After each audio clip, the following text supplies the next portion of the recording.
कक्षा 12 अर्थशास्त्र के जितने भी स्टूडेंट हैं और इस बार पेपर देने वाले हैं, तो हम उन सभी स्टूडेंट के महत्वपूर्ण अति लघु उत्तरीय प्रश्न उत्तर लेकर आए इस वीडियो में, जो कि आपके बोर्ड एग्जाम में 3 नंबर का एक क्वेश्चन पूछा जाता है। टोटल ये 8 प्रश्न पूछे जाते हैं, जो कि 3 नंबर का एक क्वेश्चन होता है और काफ़ी इंपॉर्टेंट क्वेश्चन इसमें मैं बताऊँगा। ये VVI क्वेश्चन आप लोग कह सकते हैं वेरी इंपॉर्टेंट क्वेश्चन। ठीक है, तो चलिए देख लेते हैं एक एक करके सारे क्वेश्चन आंसर को हम इस वीडियो में आपको दिखाने वाले हैं। यहाँ पर देखिए, सबसे पहला प्रश्न पूछा गया है, 2 ऐसी मूल आर्थिक समस्याएं बताइए जिनका समाज सामना करता है। ये जो आपका प्रश्न है, मैं आपको डेट भी बताता चलूँगा जिससे आप लोगों को पता चले कि किस वर्ष में ये प्रश्न पूछा गया है। ठीक है, तो 2020 में प्रश्न पूछा गया है ये वाला 2 ऐसी समस्याओं के बारे में, आर्थिक समस्याओं के बारे में। उत्तर देखिए सबसे पहला है सीमित संसाधनों का विनिधान। ठीक है, दूसरा है वस्तु और सेवाओं के अंतिम मिश्रण का विवरण।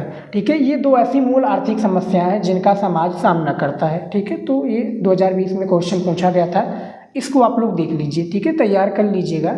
अगला क्वेश्चन है दूसरा नंबर, ये भी आपका VVI क्वेश्चन। देखिए, सकारात्मक तथा आदर्शात्मक अर्थशास्त्र में भेद कीजिए या अंतर बताइए। भेद और अंतर दोनों एक ही होता है, तो घबराना नहीं है। काफ़ी स्टूडेंट कहते हैं सर भेद क्या होता है, अंतर क्या होता है।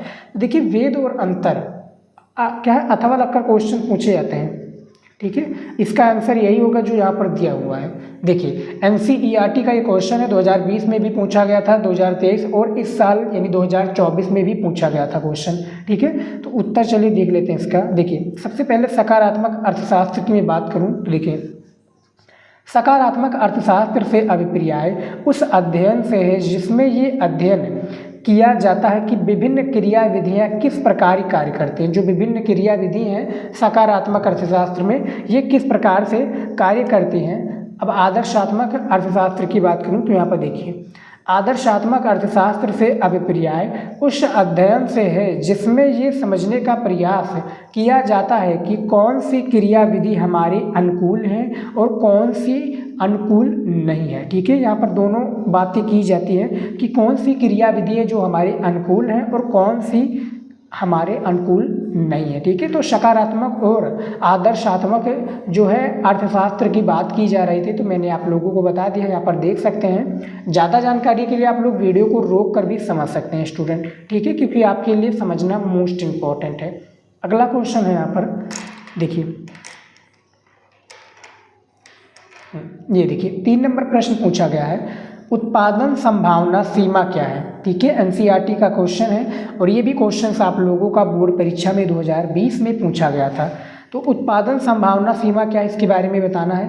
3 नंबर का क्वेश्चन से आप लोगों का आंसर चलिए देख लेते हैं। देखिए, उत्पादन संभावना वक्र संभावना सीमा 2 वस्तुओं के उन सभी संभव संयोगों को दर्शाता है जिनका, देखिए सबसे पहला है उपलब्ध संसाधनों तथा दूसरा है वर्तमान तकनीकी ज्ञान द्वारा उत्पादन किया जा सकता है। तो ये भैया उत्पादन संभावना सीमा जो है पूछा गया था क्वेश्चन, और इसका मैंने आंसर बता दिया। देखिए, इतना ही आंसर था और इसको आप लोग लिख जरूर लीजिएगा कॉपी में। ठीक है, क्या पूछा गया कि उत्पादन संभावना सीमा क्या है, देख सकते हैं। इसको दर्शाया गया है 2 भागों में। ठीक है, देख सकते हैं। अब चलिए देख लेते हैं अगला क्वेश्चन। ये सारे इंपॉर्टेंट क्वेश्चन इसमें मैं बताऊँगा। निचोड़ है आपका चैप्टर 1 से लेकर चैप्टर 5 तक। ठीक है, यहाँ पर देखिए 5 नंबर क्वेश्चन पूछा क्या गया है। देखिए, मांग वक्र का दाईं ओर खिसकना क्या दर्शाता है। जो मांग वक्र है, मैंने काफ़ी बार आप लोगों को बताया है अर्थशास्त्र में कि मांग वक्र का दाईं ओर खिसकना क्या कहलाता है। तो उत्तर में देखिए, मांग वक्र का दाईं ओर खिसकना ये दर्शाता है कि वस्तु अपनी कीमत में बिना परिवर्तन बिना किसी परिवर्तन की वस्तु की मांगी गई मात्रा में वृद्धि होती है। क्या भैया, वस्तु की जो मांगी गई मात्रा इसमें क्या है, वृद्धि होती है। तो ये 4 नंबर क्वेश्चन का सही विकल्प है। यहाँ पर देख सकते हैं, यहाँ से स्टार्ट हुआ और यहाँ पर जाकर खत्म हो चुका है। ठीक है, अगला प्रश्न है यहाँ पर 5 नंबर। देखिए, 5 नंबर प्रश्न पूछा गया है कि निम्न स्तरीय वस्तुओं को परिभाषित कीजिए, कुछ उदाहरण दीजिए। यानी इसके परिभाषित करना है और उसके कुछ उदाहरण भी देना है। 3 नंबर का बाबू आप लोगों का प्रश्न है। आंसर देखिए, NCERT का ये क्वेश्चन है, देख सकते हैं 2020, 2022 और इस साल भी बोर्ड एग्जाम में ये पूछा गया था। अब देखिए, अब आप लोग कहेंगे कि सर आप लोग जो बता रहे हैं क्या वही, देखिए यूपी में अलग अलग डिस्ट्रिक्ट में अलग अलग पेपर चेंज आते हैं, तो अलग अलग डिस्ट्रिक्ट के लिए अलग अलग जो है ईयर में क्वेश्चन पूछा आता। मान लीजिए किसी जिले में प्रयागराज में ये क्वेश्चन पूछ लिया गया, ठीक है, नोएडा में या इलाहाबाद जो प्रयागराज में तो ये क्वेश्चन पूछ लिया गया, वहीं बनारस में अलग क्वेश्चन हो गया, प्रतापगढ़ में अलग हो गया, ठीक है, लखनऊ में अलग क्वेश्चन पूछ लिया गया। तो अलग अलग क्वेश्चन होता है, लेकिन यूपी बोर्ड में अलग अलग ही होते हैं, पेपर कोड चेंज होता है, ठीक है। तो जो हमारा क्वेश्चन पूछा गया इसका उत्तर देखिए, निम्न स्तरीय वस्तुएं वे वस्तुएं हैं जिनकी मांग उपभोक्ता की आय के विपरीत होती है, अर्थात जब उपभोक्ता की आय बढ़ती है तो इन वस्तुओं की मांग कम हो जाती है और जब उसकी आय कम होती है तो इन वस्तुओं की मांग बढ़ जाती है, ठीक है। कॉन्सेप्ट बहुत ही आसान है, यहाँ पर देख सकते हैं। अब इसका उदाहरण देखिए, जैसे मोटा अनाज व निम्न स्तरीय खाद्य पदार्थ, ये इसकी बात हो रही है कि देखिए जब उपभोक्ता की आय बढ़ती है तो इन वस्तुओं की जो है मांग कम हो जाती है, ठीक है, और जब उसकी आय कम होती है तो इन वस्तुओं का मांग बढ़ जाती है, ठीक है। तो ये निम्न स्तरीय वस्तुएं इसका परिभाषा दिया गया है, यहाँ पर आप लोग देख सकते हैं, ठीक है। तो 5 नंबर क्वेश्चन भी मैंने बता दिया है। अगला क्वेश्चन चलिए देख लेते हैं 6 नंबर। देखिए 6 नंबर क्वेश्चन पूछा गया है कि बाजार मांग से क्या अभिप्राय है, इसके बारे में बताइए, ठीक है। 2022 बोर्ड परीक्षा में प्रश्न पूछा गया था। उत्तर देखिए, बाजार में किसी वस्तु के सभी क्रेताओं द्वारा की गई कुल मांग को बाजार मांग कहते हैं। किसी भी वस्तु के लिए बाजार मांग व्यक्ति विशेष के मांग वक्रों से प्राप्त की जा सकती है, ठीक है। मांग वक्रों से क्या है, प्राप्त की जा सकती है, ये बाजार मांग से अभिप्राय है, ठीक है। तो जो 6 नंबर क्वेश्चन है यहाँ पर आप लोग देख सकते हैं, ठीक है। ज़्यादा जानकारी के लिए आप वीडियो को रोक कर भी देख सकते हैं, ठीक है स्टूडेंट, वीडियो को रोक लीजिएगा। इंपॉर्टेंट क्वेश्चन से आप लोगों का और बोर्ड एग्जाम में पूछे जाते हैं, इसीलिए मैं आपके लिए लेकर आया हूँ, ताकि आपको जो तैयारी है और आप लोग भी अच्छे से नंबर ले पाए, 95% अर्थशास्त्र में ला पाएँ, ठीक है। तो उसके लिए मेहनत करना पड़ेगा स्टूडेंट, डेडिकेशन लगा दीजिए, हर एक सब्जेक्ट को बराबर ध्यान दीजिए। ये नहीं मैं कह रहा हूँ कि आप इकोनॉमिक्स पर ध्यान दीजिए, लेकिन जो आपका वीक सब्जेक्ट है उस पर आप जिस पर 1 घंटे दे रहे हैं उस पर 2 घंटे दीजिए, ताकि वो भी कंप्लीट हो। 7 नंबर क्वेश्चन है कि उपभोक्ता का इष्टतम बंडल कहाँ स्थित होता है। जो इष्टतम बंडल है कहाँ पर स्थित होता है, NCERT से लिया गया प्रश्न है। उत्तर देखिए, उपभोक्ता का इष्टतम बंडल ब्रैकेट में है सर्वाधिक अनिधिमान वाला बंडल बजट रेखा पर स्थित होता है। यह बजट रेखा के ऐसे बिंदु पर स्थित होता है जहां बजट रेखा अनिधिमान वक्र पर स्पर्श रेखीय होता है। क्या होता है, स्पर्श रेखीय होता है। तो ये 7 नंबर क्वेश्चन है, यहाँ पर देख सकते हैं कि उपभोक्ता का इष्टतम बंडल कहाँ पर स्थित होता है, इसमें मैंने बाकायदा बता दिया है, ठीक है। अगला क्वेश्चन है,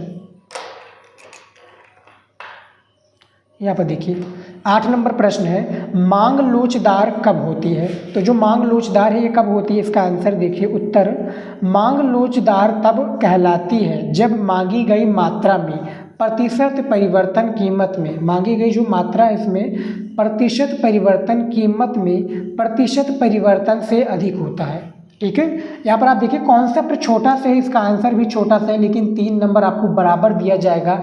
ये नहीं, देखिए जो आपका 3 नंबर का क्वेश्चन है 3 से 4 लाइनों में क्या है कंप्लीट करके इसको ख़त्म कीजिए, ज़्यादा लाइनों में बोर्ड एग्जाम में मत लिखिएगा। तो जो मांग लोचदार कब होती है इसका आंसर देख सकते हैं, ठीक है, कि मांग लोचदार तब कहलाती है जब जो मांगी गई मात्रा में प्रतिशत परिवर्तन कीमत में प्रतिशत परिवर्तन से अधिक होता है, ठीक है। अगला प्रश्न है 9 नंबर। देखिए ये सभी अति लघु उत्तरीय के क्वेश्चन आंसर हैं और मोस्ट इम्पॉर्टेंट हैं। देखिए, क्या दीर्घकाल में कुछ स्थिर लागत होती है। जो दीर्घकाल है इसमें क्या कुछ स्थिर लागत होती है, यदि नहीं तो क्यों, ठीक है भैया। यदि नहीं होती है तो क्यों नहीं होती है, बताइए इसका आंसर। देखिए NCERT से लिया गया है 2020, 2022 और इस साल भी बोर्ड एग्जाम में भैया पूछा गया। तो कितना इंपॉर्टेंट है कहने की आवश्यकता नहीं, बस आप लोग इसको नोट कर लीजिए, ठीक है। मैं बताऊंगा नहीं, बस आप नोट करते चलिएगा। तो आंसर देखिए, उत्तर देखिए कि क्या दीर्घकाल में कुछ स्थिर लागत होती है, यदि नहीं होती तो भैया क्यों नहीं होती, वाई। देखिए उत्तर देखिए, नहीं। दीर्घकाल में किसी फर्म की कोई लागत स्थिर नहीं होती है। दीर्घकाल में उत्पादन के सभी कारकों में परिवर्तन लाया जा सकता है। एक फर्म निर्गत के विभिन्न स्तरों का उत्पादन करने के लिए दीर्घकाल में दोनों कारकों के साथ साथ परिवर्तन ला सकता है। जो दोनों कारकों हैं इनके साथ साथ क्या कर सकता है भैया, परिवर्तन ला सकता है। ठीक है, तो जो 9 नंबर क्वेश्चन है इसका आंसर देख सकते हैं। ये भी भैया आप लोगों का VVI क्वेश्चन है। ठीक है, तैयार कर लीजिएगा। अब चलिए देखते हैं अगला क्वेश्चन। यहाँ पर देखिए अगला क्वेश्चन है 10 नंबर। ये देखिए 10 नंबर क्वेश्चन है, कारक अनुपातों की संकल्पना को परिभाषित कीजिए। तो जो कारक अनुपात है इसके संकल्पना को हमें परिभाषित करना है। ठीक है, ये भी VVI क्वेश्चन से समझ लीजिए। जितने भी मैं क्वेश्चन इसमें बता रहा हूँ सारे चुनिंदा प्रश्न हैं और वेरी वेरी इंपॉर्टेंट क्वेश्चन है। उत्तर देखिए, कारक अनुपात उस अनुपात को बताता है जिसमें निर्गत उत्पन्न करने के लिए दो कारकों को संयोजित किया जाता है। जो निर्गत क्या है, उत्पन्न करने के लिए दो कारकों को क्या है, संयोजित किया जाता है। गले में प्रॉब्लम है स्टूडेंट तो प्लीज़ इग्नोर कीजिएगा। ठीक है, संयोजित किया जाता है। ये 10 नंबर क्वेश्चन का आंसर था। यहाँ पर आप लोग देख सकते हैं, मैंने बता दिया है। अगला प्रश्न देखिए, अगला क्वेश्चन क्या पूछा गया है। देखिए 11 नंबर क्वेश्चन पूछा गया है, सीमांत उत्पाद क्या है। तो जो सीमांत उत्पाद है ये क्या है, इसके बारे में बताना है। 2022 और 2024 की बोर्ड परीक्षा में ये प्रश्न आप लोगों का पूछा गया था। देखिए उत्तर देखिए, प्रति इकाई आगत में परिवर्तन के कारण उत्पादन ब्रैकेट में है निर्गत में जो परिवर्तन होता है उसे सीमांत उत्पाद कहते हैं। उत्पादन मात्रा में एक इकाई के बढ़ाने या घटाने पर कुल लागत में जो परिवर्तन होता है वही सीमांत उत्पाद है। ठीक है, वही क्या है भैया, सीमांत उत्पाद है।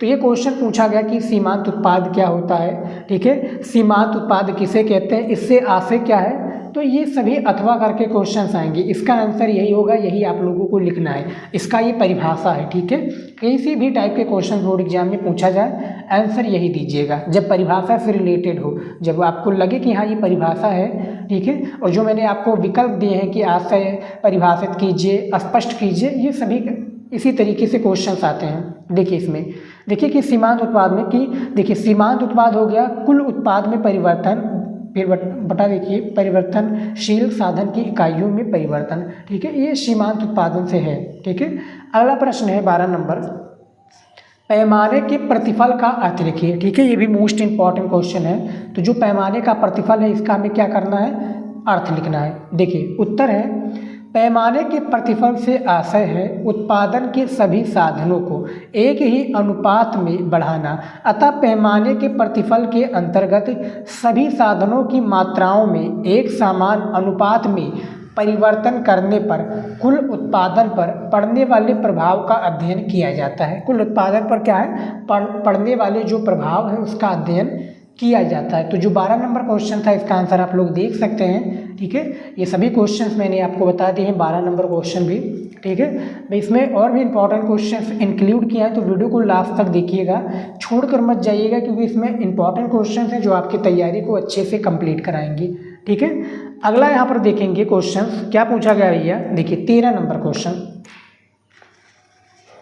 हाँ यहाँ पर देखिए 13 नंबर क्वेश्चन है, पूर्ण प्रतियोगिता की कोई 3 विशेषताएं लिखिए। हमें क्या है, कोई 3 विशेषताएं लिखना है। 2020 और 2024 के NCERT पैटर्न पर ये आधारित क्वेश्चन है और पूछा गया था बोर्ड परीक्षा में। उत्तर देखिए, एक पूर्णतया प्रतिस्पर्धात्मक बाजार के परिभाषिक लक्षण निम्न प्रकार से हैं। जो परिभाषिक लक्षण है वो इस प्रकार से हैं, निम्न प्रकार से हैं। देखिए सबसे पहला है, बाजार में बड़ी संख्या में क्रेता एवं विक्रेता होते हैं। भैया बड़ी संख्या में, जी हाँ, क्रेता और विक्रेता होते हैं। ठीक है, क्रेता और विक्रेता, विक्रेता यानी जो सामान बेचता है, क्रेता जो लेता है। ठीक है, होते हैं। दूसरा है, प्रत्येक फर्म एक रूप वस्तु का उत्पादन एवं विक्रय करती है, अर्थात एक फर्म के उत्पाद तथा किसी अन्य फर्म के उत्पाद में भेद नहीं किया जा सकता। तीसरा है, जानकारी पूर्ण होती है, यानी पूर्ण प्रतियोगिता में जो विशेषताएं इनकी जानकारी क्या है वो पूर्ण होती हैं। तो ये 13 नंबर क्वेश्चन भी मैंने बता दिया है। अब चलिए देखते हैं अगला क्वेश्चन।